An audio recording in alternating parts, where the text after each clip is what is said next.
नमस्कार दोस्तों, स्वागत है आपका हिस्टोरिक हब में। तो दोस्तों 21 जून को अंतर्राष्ट्रीय योग दिवस मनाया जाता है और जब योग की बात चलती है तो ऋषि पतंजलि को याद किया जाता है। तो कौन है ऋषि पतंजलि, जिन्हें योग का जनक कहा जाता है? आज की इस वीडियो में हम इसी को विस्तार से जानेंगे। दुनिया भर में आज अंतर्राष्ट्रीय योग दिवस मनाया जा रहा है।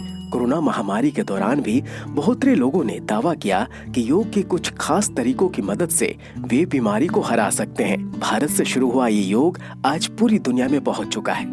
लेकिन क्या आप जानते हैं कि इसके जनक कौन थे? महर्षि पतंजलि को दुनिया का पहला योग गुरु माना जाता है, जिन्होंने योग के 196 सूत्रों को जमा कर इसे आम लोगों के लिए सहज बनाया। योग के जनक महर्षि पतंजलि के जन्म से जुड़ी काफी विश्वसनीय जानकारियां नहीं मिलती हैं। इस बारे में अलग अलग बातें हैं। हालांकि कई जगहों पर जिक्र है कि वे पुष्यमित्र शुंग के शासन काल में हुए थे।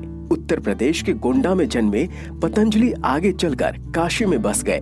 काशी में पतंजलि पर इतनी आस्था थी कि उन्हें मनुष्य न मानकर शेषनाग का अवतार माना जाने लगा। महर्षि पतंजलि का नाम आने पर अक्सर पाणिनि का भी जिक्र होता है। कुछ विद्वानों के अनुसार पतंजलि ने काशी में पाणिनि से शिक्षा ली थी और बाद में उनके शिष्य की तरह काफी काम भी किए। पतंजलि ने पाणिनि के अष्टाध्यायी पर अपनी टीका लिखी, जिसे महाभाष्य भी कहा गया है।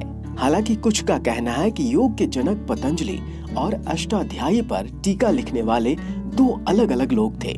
इस पर जानकारों के बीच आज भी बहस होती है।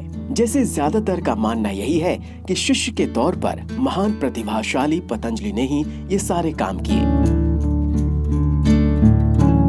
साल 1914 में अंग्रेज इतिहासकार और लेखक जेम्स वुड ने भी इसी बात का समर्थन किया। वहीं साल 1922 में संस्कृत के जानकार सुरेंद्रनाथ दासगुप्ता ने भी पतंजलि के योग शास्त्र और महाभाष्य की भाषा को मिलाते हुए यही तर्क दिया कि दोनों ही ग्रंथ पतंजलि ने लिखे थे।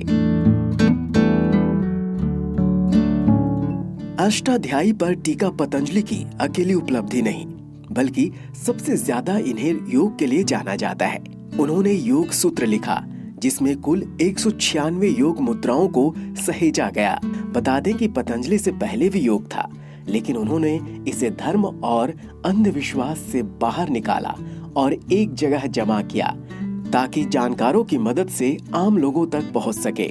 योग को ध्यान के साथ ही जोड़ा जाए। योग को ध्यान के साथ ही जोड़ा ताकि शरीर के साथ मानसिक ताकत भी बढ़े। उसी दौरान उनकी लिखी बातें भारतीय भाषाओं के साथ साथ विदेशी भाषाओं में अनुवाद भी की जाने लगी। ये संभवतः पहले ऐसे भारतीय ग्रंथों में था जिसका दूसरे देशों में अनुवाद हुआ, यहाँ तक कि ये अरब देशों तक में पहुंच गया। विकिपीडिया पर इसका जिक्र मिलता है। हालांकि तेजी से लोकप्रिय होने के बाद एकाएक योग गायब हुआ और लगभग 700 सालों तक चलन से बाहर रहा। ये 12वीं और 19वीं सदी के बीच का समय था। तब दुनिया कई तरह के बदलावों से गुजर रही थी और व्यापार व्यवसाय के साथ दबदबा बनाना और अपने धर्म को फैलाना सबसे बड़ा मकसद था।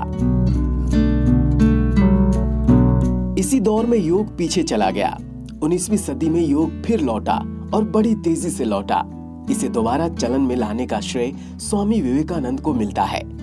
अब लौटते हैं महर्षि पतंजलि के योग पर।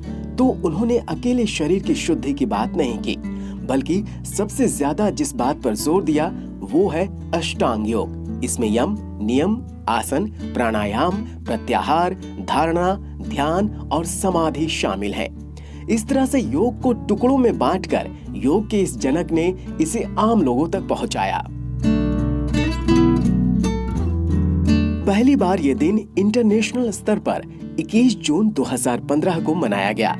इससे साल भर पहले मोदी सरकार ने संयुक्त राष्ट्र की महासभा में योग दिवस मनाने का प्रस्ताव दिया था, जिसे 1993 देशों में से 175 देशों ने बगैर देर किए मान लिया।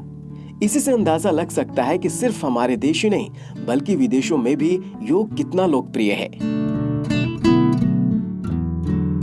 तो दोस्तों, आपको ये जानकारी कैसी लगी? इसी प्रकार की रोचक जानकारी के लिए हमारे इस चैनल को लाइक, शेयर और सब्सक्राइब करें और हाँ, बेल आइकन जरूर दबाएं ताकि रोचक जानकारी से आप हमेशा अपडेट रहें। नमस्कार।